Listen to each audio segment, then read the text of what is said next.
Okay,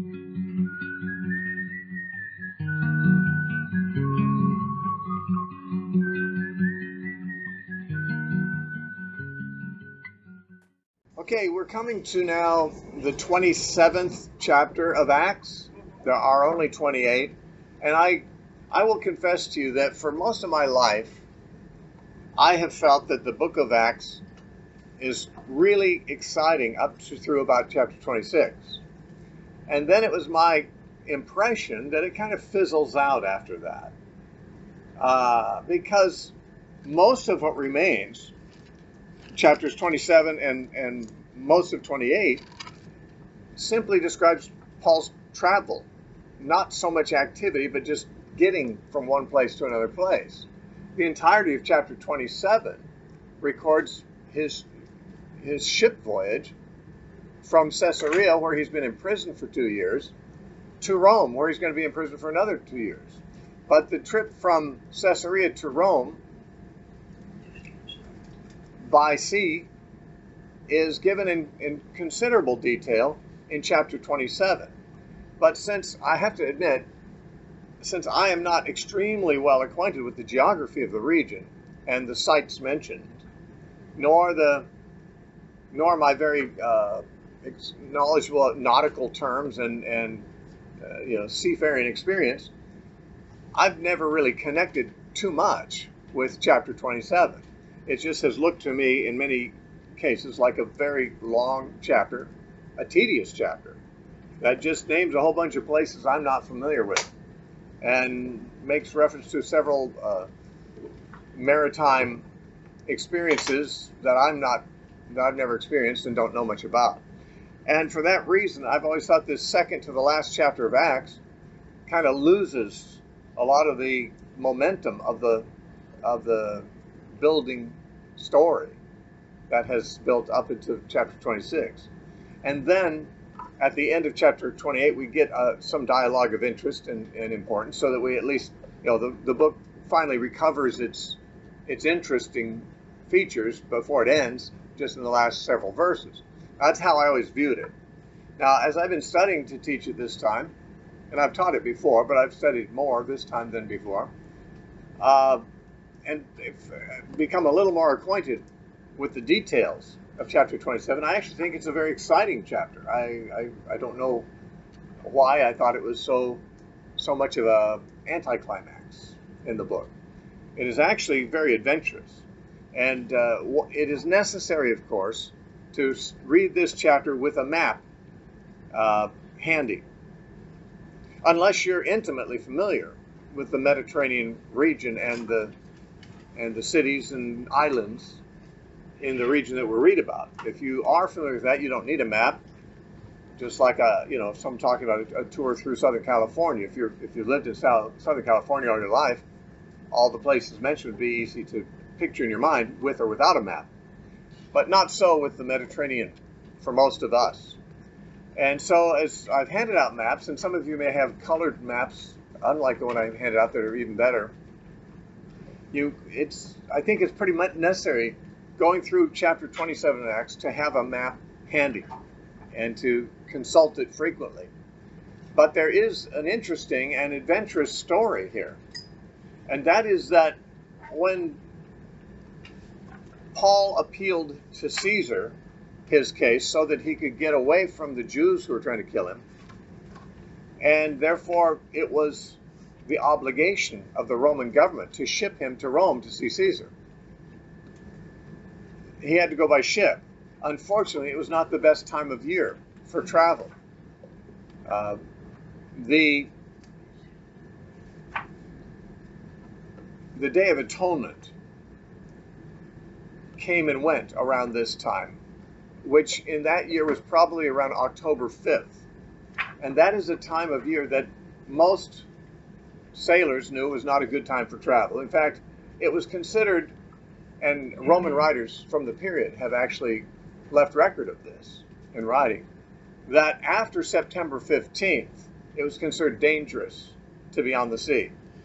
And no one sailed between October 11th and March 10th that period of time was considered to be too treacherous to sail, and so they just ground the ships until spring and twiddle their thumbs until the weather got better. Because the ancient ships were not, of course, as sturdy and seaworthy as modern vessels are, and they had to travel by wind, and the winds had to be favorable. Yeah, well, you could travel if the winds were not favorable, but it wouldn't be very favorable. It was difficult, and you might not make it at all. So it was just customary to stop traveling in mid-October. No one traveled from mid-October to mid-March.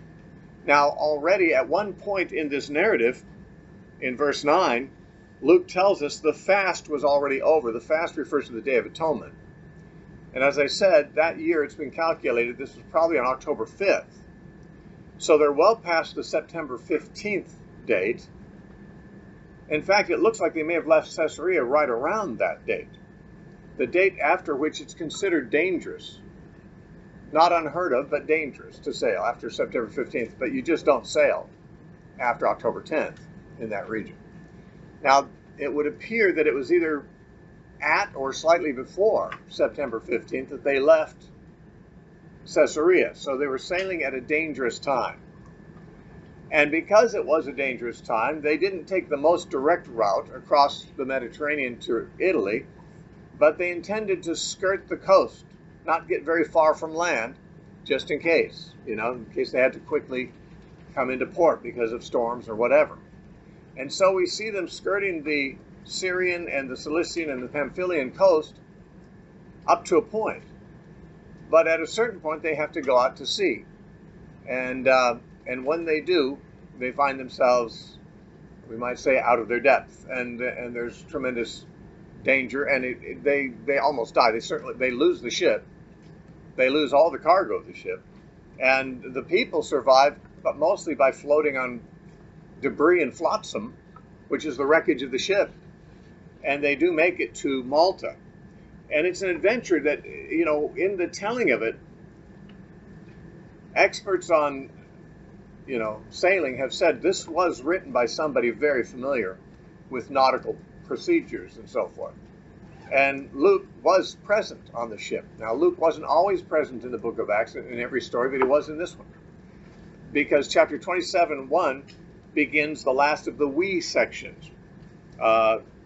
He says, and when it was decided that we should sail to Italy. So Luke is now with Paul again. They delivered Paul and some of the other prisoners to one named Julius, a centurion of the Augustan regiment. Now, the Augustan cohort, as it's called, is known from secular history to have been in Syria around this time. And this was a centurion from that cohort. Remember, a cohort has several hundreds of soldiers, but one centurion named Julius is mentioned as the one who was given charge to see to it that Paul was taken safely and securely to Rome, to where he'd be imprisoned and await trial from Nero. Now, this Julius, it's interesting that his name is given by Luke, because as you read the story, it's very clear that Julius, this centurion, was very friendly to Paul. He respected Paul's opinions about things. He didn't always follow them, but he was desirous to save Paul. There was a time when the ship was going to break up, and the soldiers were going to kill all the prisoners so that they wouldn't escape. And Julius, wanting to save Paul, forbade them to do it. And we find even that when they come to shore, Julius lets Paul go ashore and visit his friends, possibly with a soldier in attendance. But, Paul's a prisoner. And yet the centurion is very friendly toward him and making this long journey with him. Now, by the way, people on this cruise are probably going to think warmly of each other in the future, as we got close to each other for about 12 days and have made new friends and so forth. If by any chance we suffered shipwreck and all of us survived it through an ordeal, we would be particularly closely bonded. And so, this centurion was friendly in the beginning, but he too almost lost his life, as did Paul and the others. Everyone almost did. And so Luke may have felt particularly close to this. He might have become like a friend in a way. And Luke therefore mentions him by name. He doesn't always mention Roman officers by name, but Julius, the centurion, was familiar, and he speaks of him as somebody he's acquainted with, not just somebody who's a member of the story. Now, so entering the ship, a ship of Adramyttium, we put to sea. Now, Adramyttium was a seaport up close to Troas on the northwestern coast of Asia Minor. This ship was from there, but it was in Caesarea, so it was probably on its way back to its home port.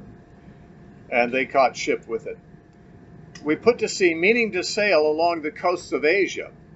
That is, they didn't want to go out into the open sea. They wanted to hug the shoreline as much as they could to avoid danger from storms. And Aristarchus, a Macedonian of Thessalonica, was with us. Now we've seen his name before in chapter 20 and verse 4. In chapter 20, verse 4, Luke had given a list of names of people from Lystra and Derbe and Thessalonica and Asia who traveled with Paul when he carried the money gift from the Gentile churches to Jerusalem. And Aristarchus was one of the representatives from Thessalonica. Apparently, although not all those men are still with Paul, Aristarchus had remained with him and Luke and now was traveling with them. Now, Luke was certainly not a prisoner. Luke may have been going simply as a paid fare. He may have just decided to go on the same ship because Paul was going on it. He may have paid as a passenger to go. Or he might have been allowed to go as Paul's attending physician. We don't know exactly, how it is that Luke was traveling, but he was there on the ship there. Now, Aristarchus, likewise, we don't know how he was attached, whether he was a paying passenger or not, but we do know that in Colossians, which is generally believed to have been written by Paul from Rome, in Colossians 4:10, Paul mentions Aristarchus, my fellow prisoner. So whenever Paul was in prison, and it's usually believed it was the Roman imprisonment, and whenever he wrote Colossians, Aristarchus was with him and was a fellow prisoner. And this, since they're on the way to Rome now, it may be that Aristarchus was a prisoner at this point, and that he was traveling under guard as Paul was. If so, we have no idea how it is that he became a prisoner of Rome. He obviously was a close associate with Paul, and we have read about Paul's arrest and Paul's, the controversies against Paul, but we haven't read anything about Aristarchus getting people mad at him, and certainly since Paul committed no crime and was only a prisoner because of his controversial person, Aristarchus likewise had committed no crime either, but was not such a controversial person. So why he was even there is one of those unexplained things. One of those unexplained things we'll have to live with the ignorance about. But he was traveling with them. And it says in verse 3, and the next day we landed at Sidon, which is up in Phoenicia, modern Lebanon. And Julius treated Paul kindly and gave him liberty to go to his friends and to receive care. So as the ship took on supplies or whatever at Sidon, which is 69 nautical miles from Caesarea, about a day's journey, and it was the next day they got there. Paul was allowed to go ashore and see friends, see Christians, and in all likelihood a soldier attended him, but that was pretty magnanimous of Julius to let Paul even off the ship as he's a prisoner, for crying out loud, not just a tourist. So we see how kindly treated Paul was by the centurion. Now when we had put to sea from there, we sailed under the shelter of Cyprus because the winds were contrary. Now, normally, the journey they were making, they would go west of Cyprus, and you can see that on the map. In fact, when they had come the other direction, when they were going to, I guess they were coming to Tyre from Asia, on their journey the other direction a couple of years earlier, they had gone west of Cyprus, which would be the normal and shortest route. But it says they were going under the shelter of Cyprus. The winds were such that they wanted to stay on the leeward side of the island, so they didn't get the direct winds. And so here we're seeing already that the storm is brewing. They're not out in the middle of the sea yet in danger, but weather's getting bad. It says the winds were contrary. The winds were contrary is maybe the first indication we have that the weather's going to be bad on this trip. Although we may have had a hint of it in verse 2, and it says they intended to sail up the coast of Asia. That would not be the most direct route. So there may be a hint there that they were expecting bad weather and didn't want to get too far from shore any too early. But at this point, we see the winds are already whipping up. And we're going to see many indications of the building problems. I mean, if we just glance down through the chapter, we'll see in verse 7 it says, we arrived with difficulty at Sidon. It wasn't easy getting there. They obviously had weather issues. And it says, right after that in the same verse, the wind not permitting us to proceed. Then in verse 8, passing with difficulty. And then verse 9, it says in it, sailing was now dangerous. And then down in verse 14, a tempestuous headwind arose, called lightened. And it says in verse 15, the ship was caught in the wind, and they had to let her drive, just let her drift. In verse 15, it says they got to where they went, or they didn't get there. They had to pull up the skiff onto board with difficulty. And talks about them at the end of verse 17. They were driven by the wind again. And in verse 18, they were exceedingly tempest-tossed. So we can see the language indicating that they've got nothing but trouble. The wind is contrary. There's an exceedingly tempestuous wind. They're tempest-tossed. They get to where they get with difficulty only. And so, while we can read through this chapter rather quickly, I have to say that when I used to read through this chapter without, I guess, sufficient attention, it seemed to me, but when you get halfway through the chapter, they're afraid they're going to die. I think, how to get from there, from Caesarea to they think they're going to die in so few verses. But I wasn't paying attention to the clues. It's the references to the wind, the danger, the difficulty with which they got to each port. This was not an easy trip. It was a nightmarish trip.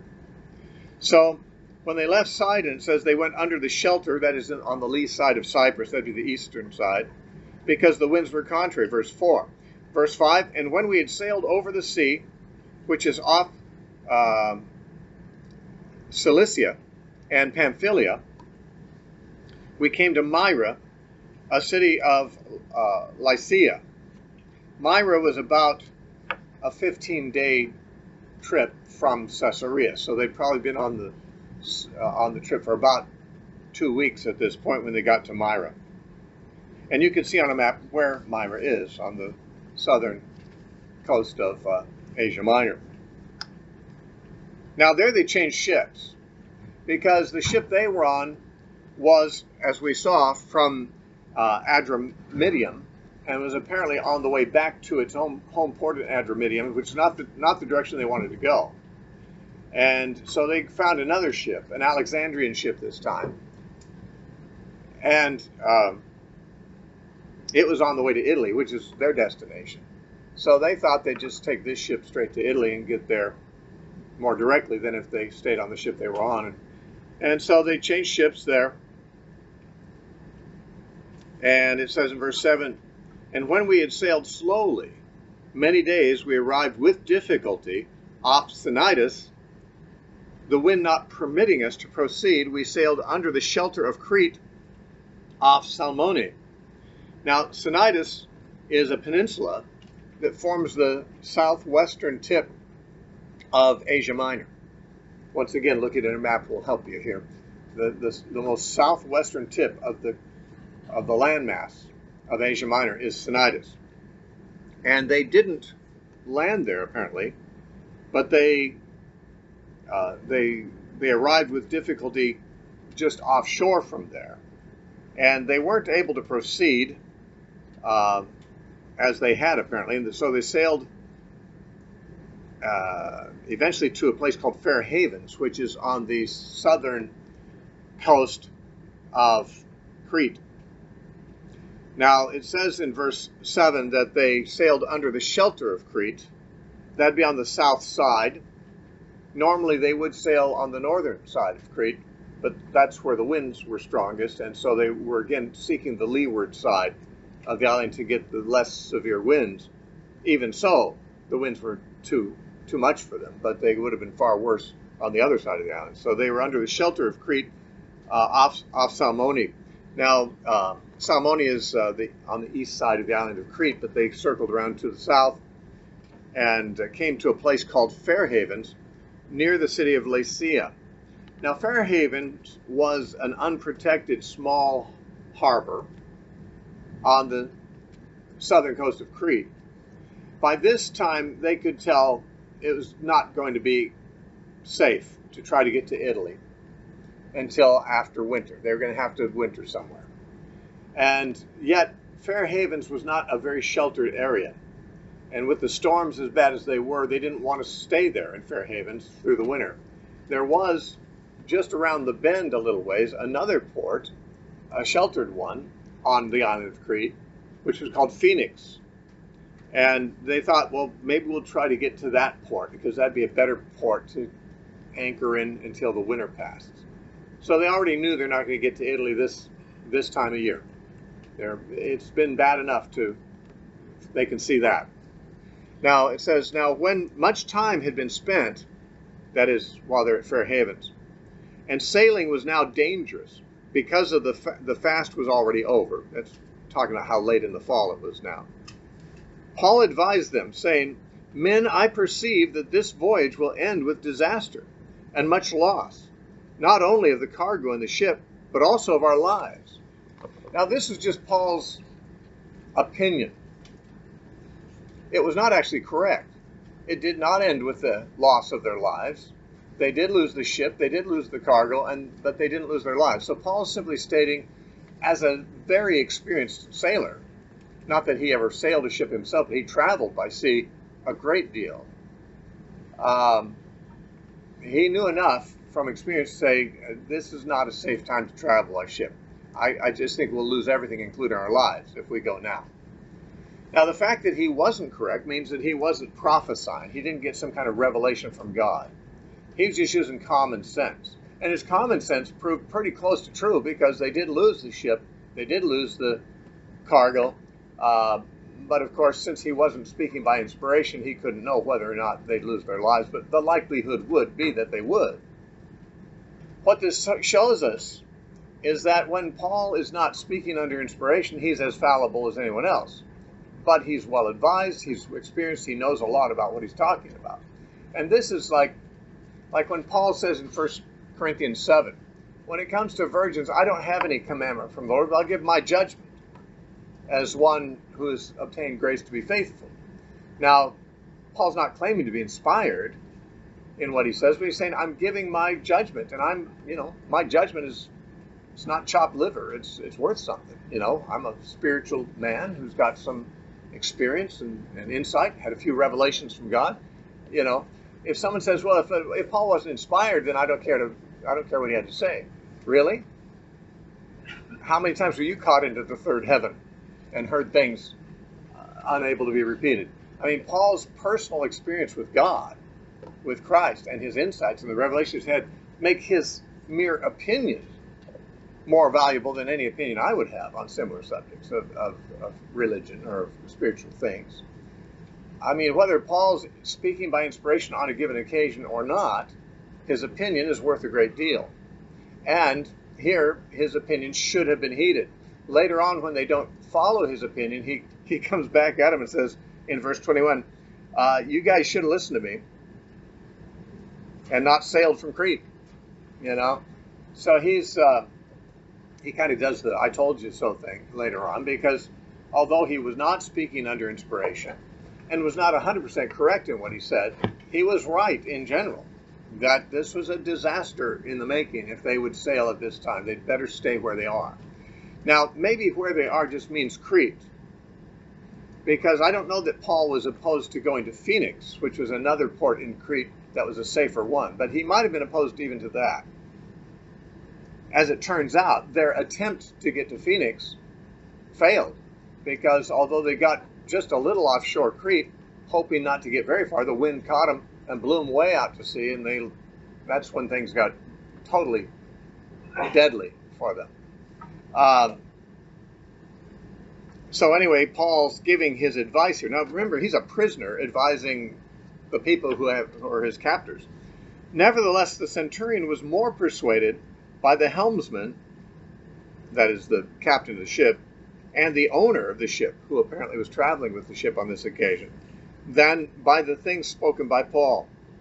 And because the harbor was not suitable to winter in, that is, Fair Havens was not, the majority advised to set sail from there also, if by any means they could reach Phoenix, a harbor of Crete opening toward the southwest and northwest, and winter there. This town of Phoenix in Crete is now called Phoenicia, which obviously is etymologically related to its older name, Phoenix. Phoenicia, Phineka. It's a west-facing port on the western shore of Crete, and a better place to winter than where they were. So they thought, we could probably make it there. I mean, the wind was howling, and you got a sailboat. You don't have motors. You're going to go where the wind tells you to go. And so if we could just stay close to the shore, we might be able to hug the shore and make it around the bend to the west and get into this safer port. Let's give it a try. Now, Paul seemed to be advising against that. I think he was saying, this isn't a great port, but it's better than the middle of the sea at wintertime. So I think he's saying we should stay right here at Fair Havens. But it does say, even Luke says, this harbor was not suitable to winter in verse 12. Which means that even staying at Fair Havens was more risky than most people would wish to do. So they made the decision to try to get over to Phoenix and winter there.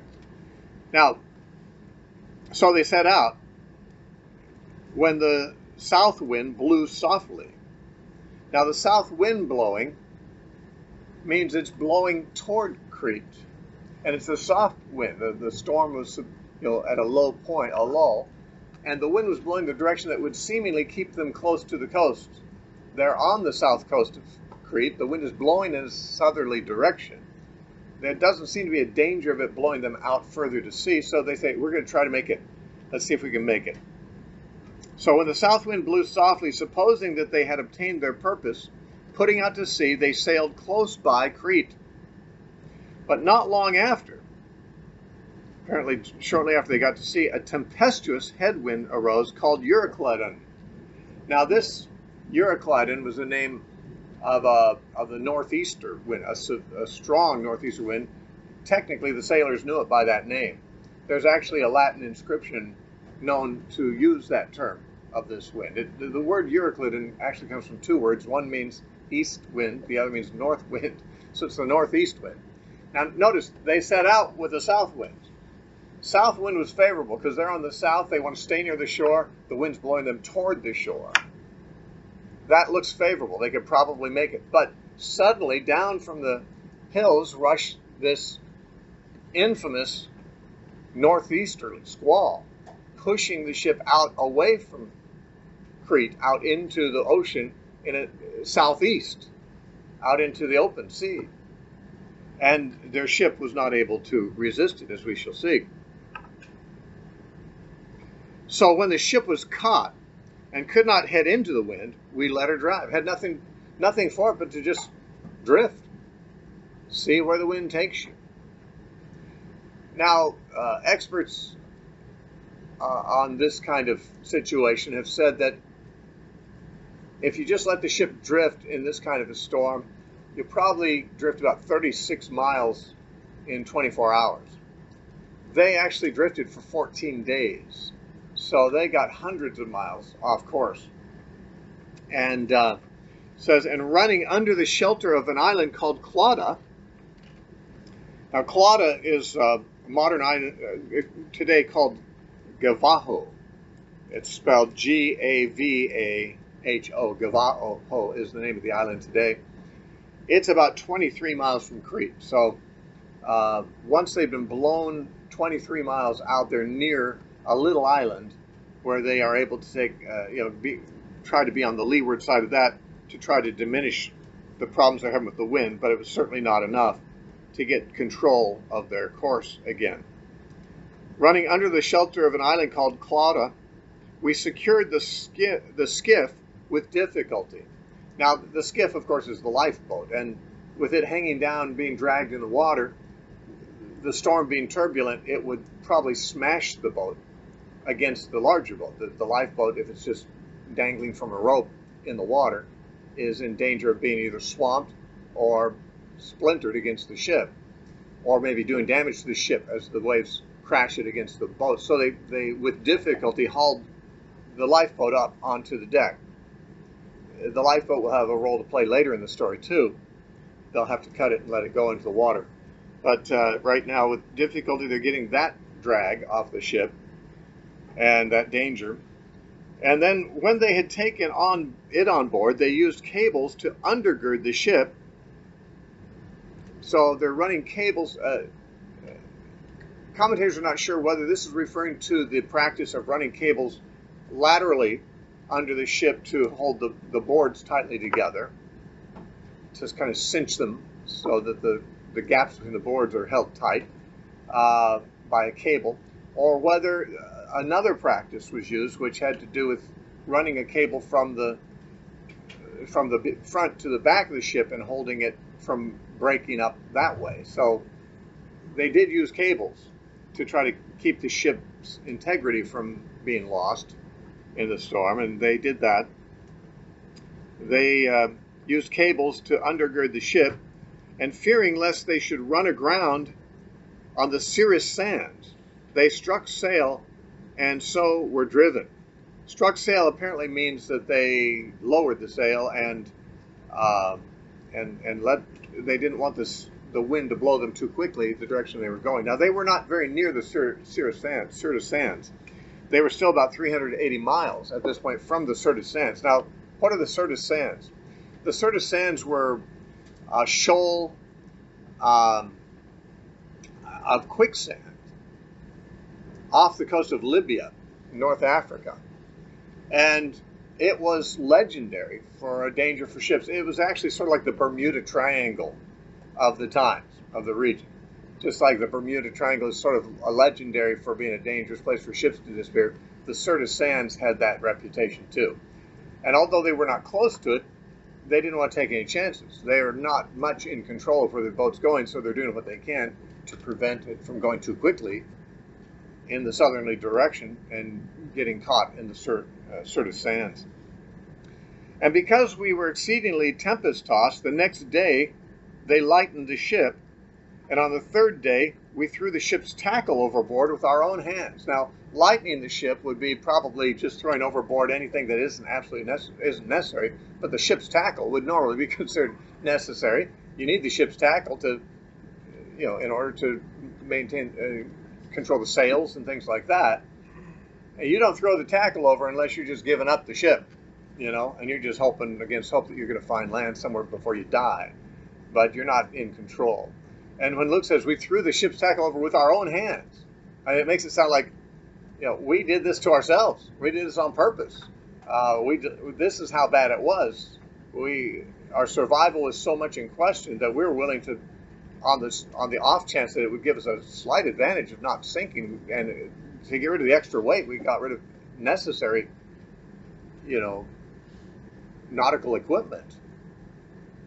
And Luke himself, as a passenger of the ship, is helping them throw it over. I mean, if this was a movie, it would be a very turbulent movie. These, people shouting and running around, and the passengers and prisoners and everything cooperating together with the soldiers, trying to throw stuff overboard and try to save the ship from sinking.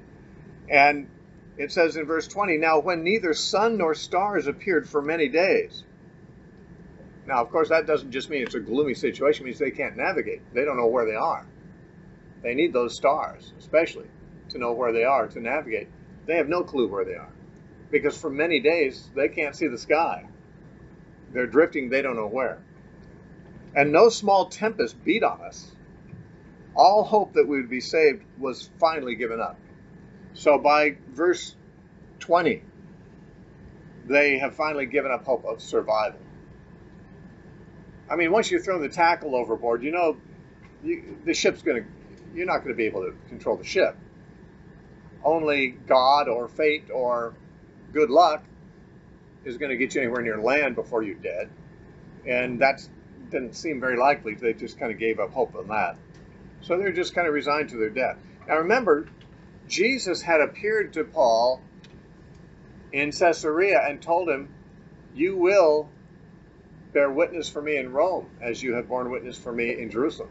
So Paul knew that he was going to get to Rome. I mean, most people on the ship didn't have any hope of survival, but he knew that he was going to get there because Jesus had that promise. But after a long abstinence from food, actually they were now 14 days away from fair havens in Crete, and they hadn't eaten in that whole time. You can imagine how weak they were, but yet they were probably so seasick they couldn't even feel hungry.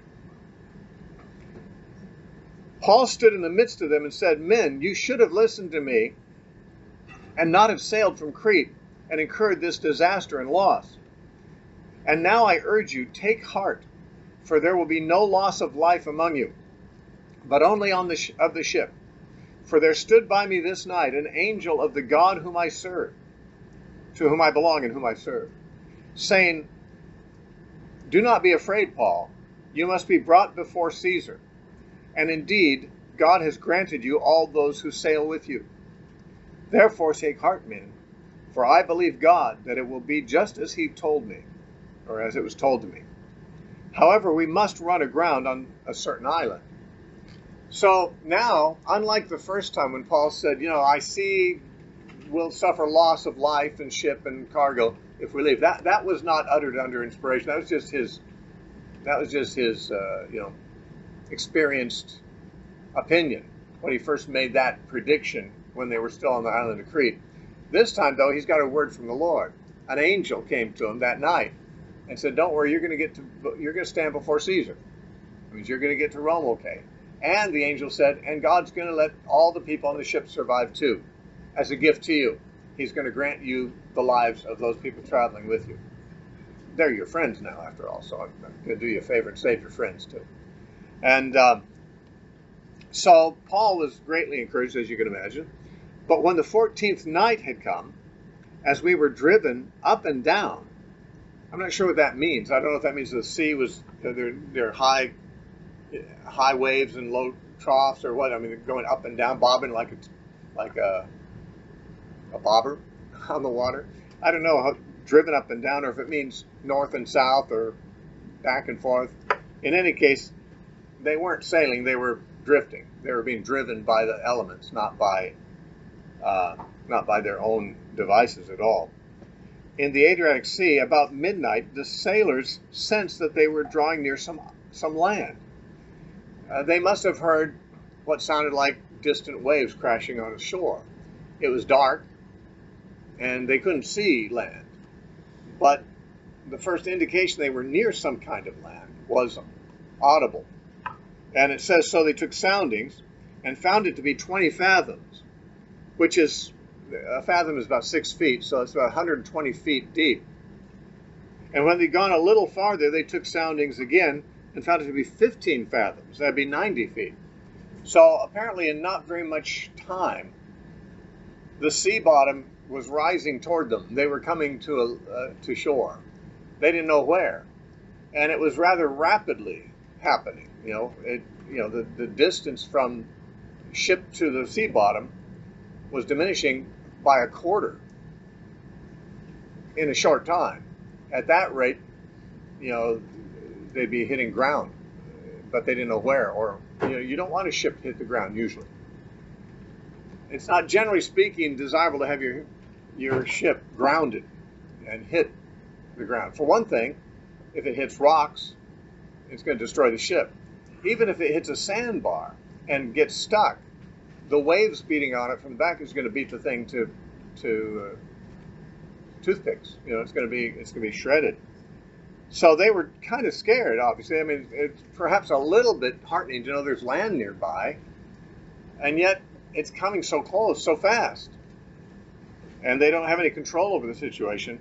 That concerns them. Then, fearing lest we should run aground on the rocks, they dropped the 4 anchors from the stern and prayed for the day to come. So they just determined from taking soundings they were moving too rapidly for safety toward shore somewhere.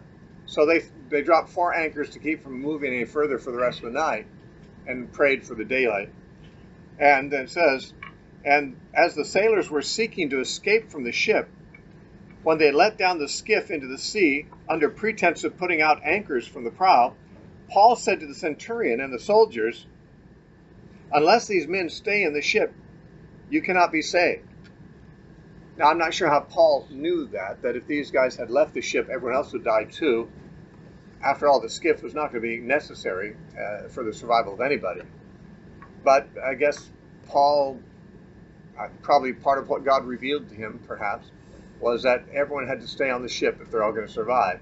Now, the sailors, they figured if we get into this lifeboat, it's a much better chance, especially if the water's getting shallow.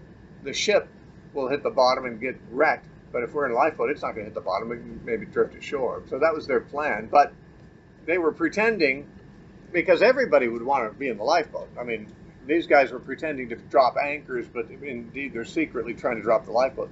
Paul spots them or knows about it, tells it. And so the soldiers cut away the ropes of the skiff and let it fall off. So the skiff that they had to pull ashore earlier, they now just let it drop into the sea.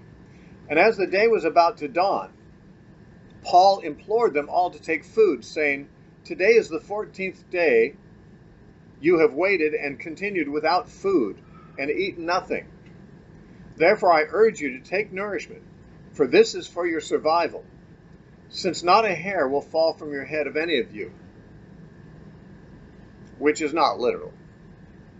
Probably some of them lost a few hairs here and there in the ordeal, but it's the same thing Jesus said to the disciples when he sent them out 2 by 2 in Matthew 25. He said, you'll be persecuted and so forth, but not a hair of your head will perish.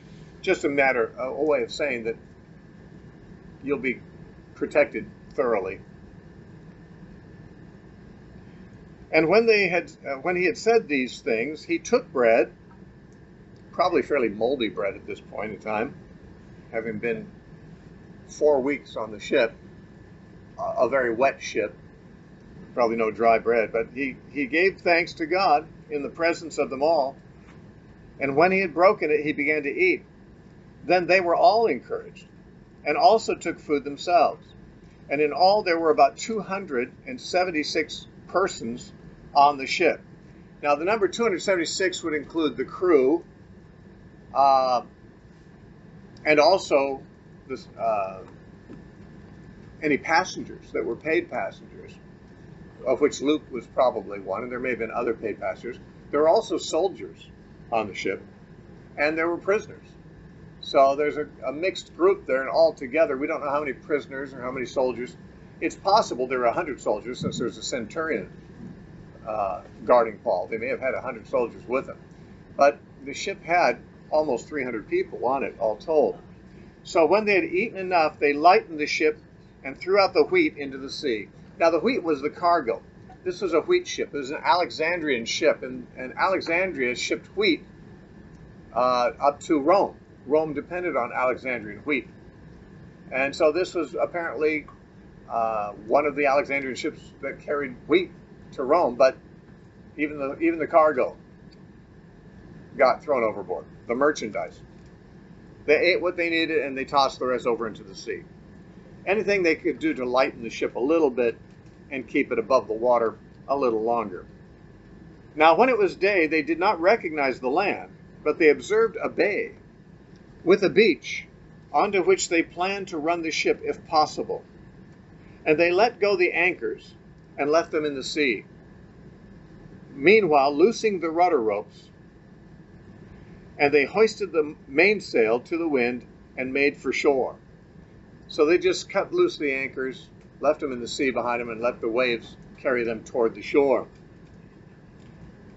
And striking a place where two seas met, they ran the ship aground. Now, it's not clear what is meant by a place where two seas met. It is thought that this is probably a channel between the side of the bay and a small island that was there called Salmonetta. That location today, there is a shoal there, a shallow shoal under the water that has a bottom of clay, where if the ship's hull would get caught in the clay, it would stick fast. And that's what happened here. They ran the ship aground, not on shore, but on this shoal, still out at sea from the shore. And the prow stuck fast and remained immovable, but the stern was being broken up by the violence of the waves.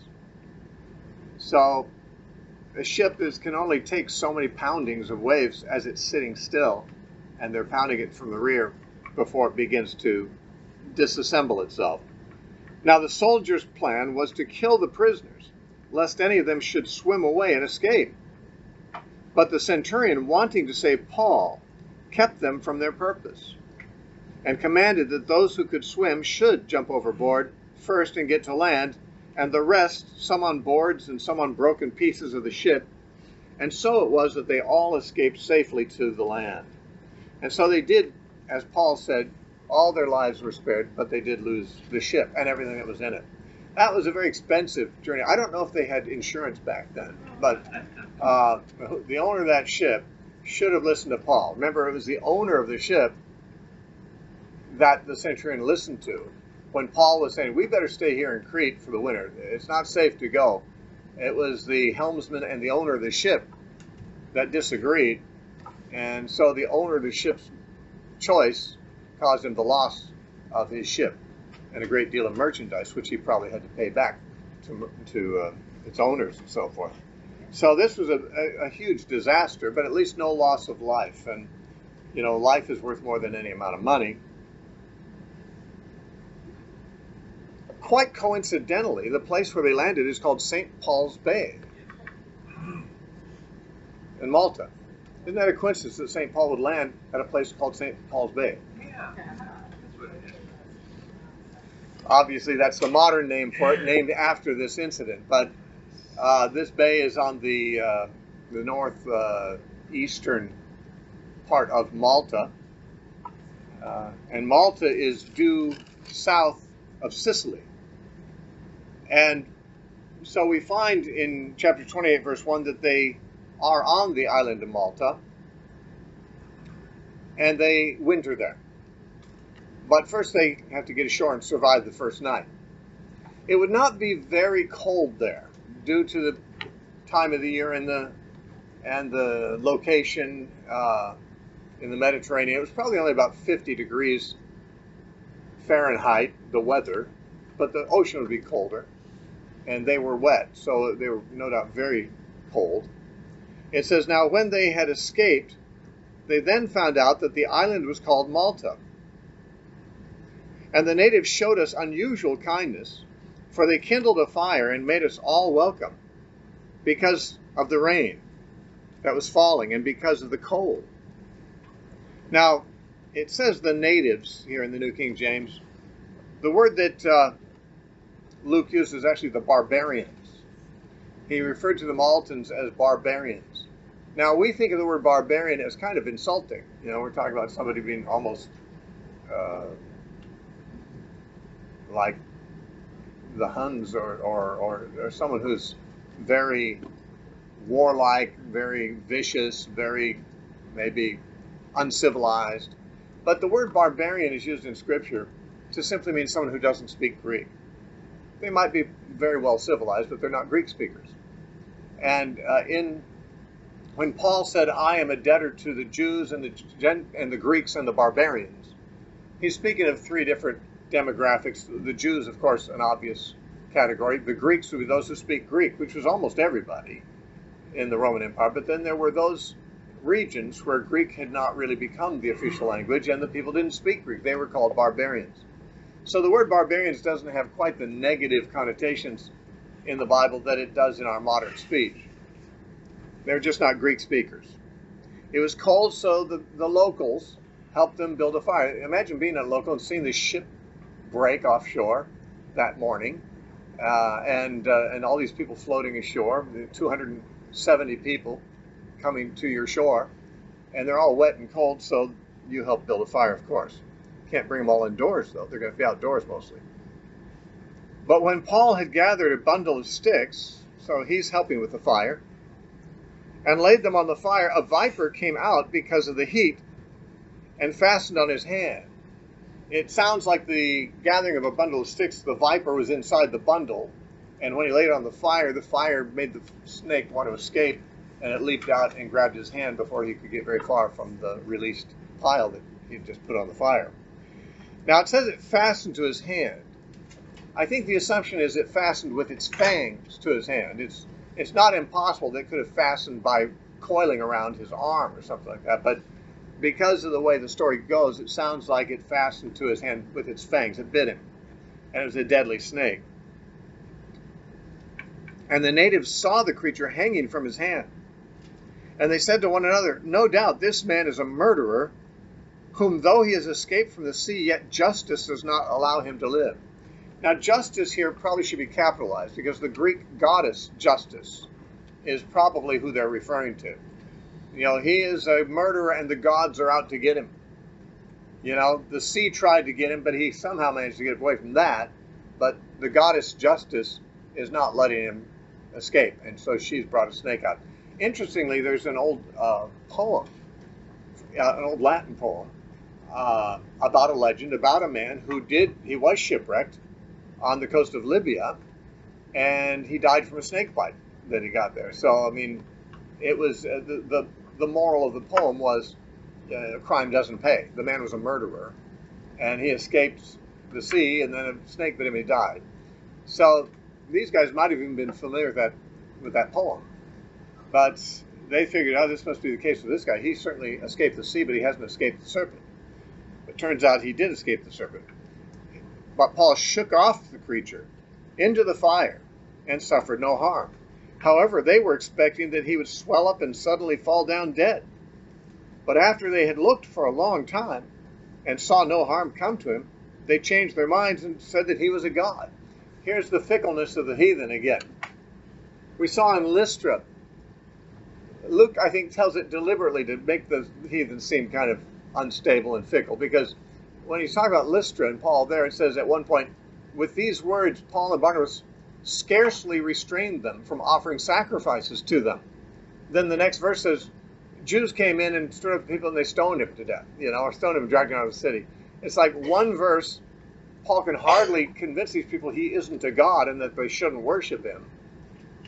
He manages to convince them, and then the next verse, they're stoning him and dragging him out of the city. Here also, one verse, they say, oh, he must be a particularly wicked man, that the sea has not been able to conquer him, but the snake gets him. He must be very evil.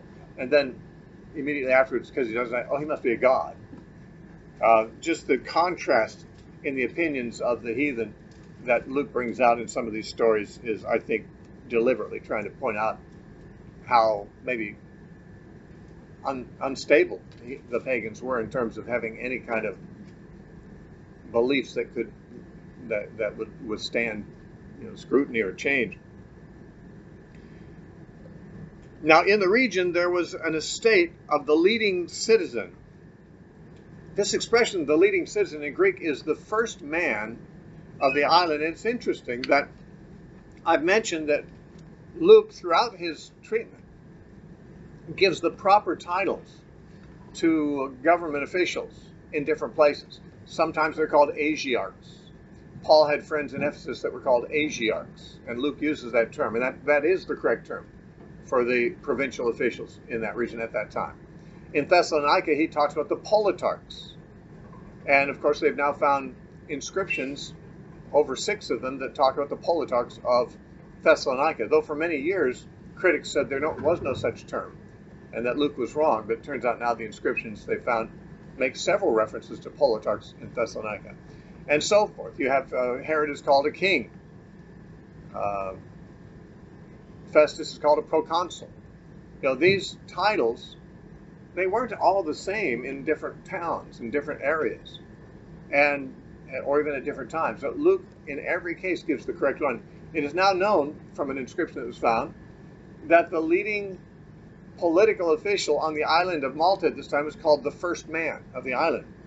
That's the title. That's his title, the first man. And that's the term that Luke uses here. This was the primary political ruler of this island. So there was in that region an estate of the first man of the island. It may not have been his only home. He may have had a coastal retreat, and his estate here on the coast is where he happened to be at the time the shipwreck took place, whose name was Publius, who received us and entertained us courteously for 3 days. And it happened that the father of Publius lay sick of a fever and dysentery. Paul went in to him and prayed, and he laid his hands on him and healed him. So when this was done, the rest of those on the island who had diseases also came and were healed.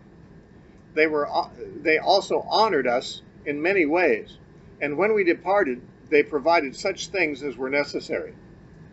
Now, it says that Paul healed this man, who happened to be the father of the main political figure on the island. So that's a good way to incur privilege in a foreign country. And it says that when this man's father was healed, then all the sick people of the island came and were healed by Paul. So Paul healed every sick person on the island. Now, not likely on that same night. After all, not everyone on the island would even hear about this immediately. But Paul and Luke and his captors and so forth stayed on that island for 3 months. They waited for better weather. I'm sure they wanted to be much more careful in the remainder of their journey. So it does say in verse 11, after 3 months we sailed.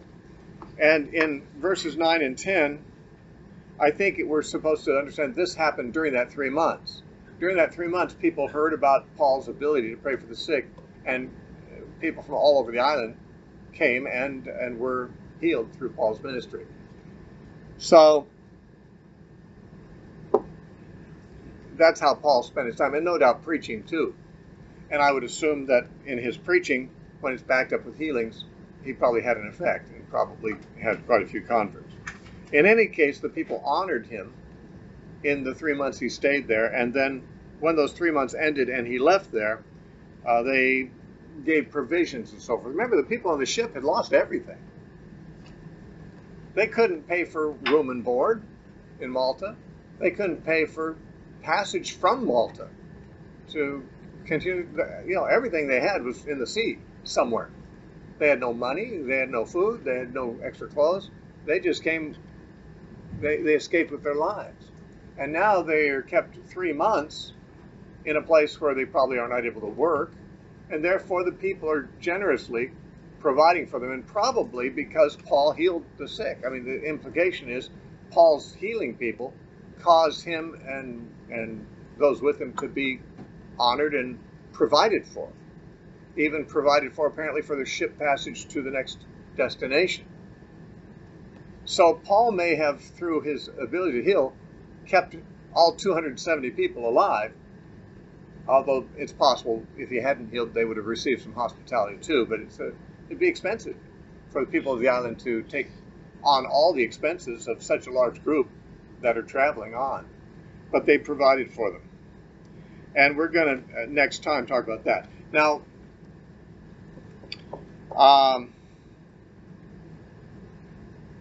just the thing about Paul and the snake.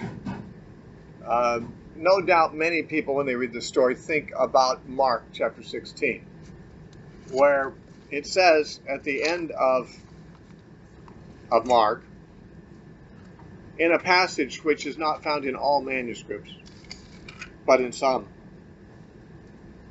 In verses 16 and 17, Jesus said, "He who believes and is baptized will be saved, but he who does not believe will be condemned." And verse 17, "And these signs will follow those who believe. In my name they will cast out demons, they will speak with new tongues." Verse 18, "They will take up serpents. And if they drink anything deadly, it will by no means hurt them. They will lay their hands on the sick and they will recover. These kinds of signs are said to accompany the preaching of the gospel and the believing communities. Now, taking up serpents is in the list, and of course, the only case we know of this where a Christian actually was invulnerable to snake bite was this one occasion when Paul was bit. Now, Jesus had said to his disciples in Luke chapter 10, I think it's verse 19, I give you power over serpents and scorpions and over all the power of the enemy. But he's probably referring to demonic powers, when he says serpents and scorpions. In any case, this passage in Mark is thought by most to not be authentic. That is, in most of the older manuscripts, all the older manuscripts of Mark, it ends at verse 8. Chapter 16 ends at verse 8. And there are 12 more verses that are found in some manuscripts, and that includes the reference to taking up serpents and so forth. So some would say that the statement that is recorded there in Mark was not really an authentic statement of Jesus anyway. It may have even been influenced by the story of Paul being bitten and not harmed. It's not impossible to see it that way. Now we're going to stop there, and we'll take the rest of chapter 28 after our break.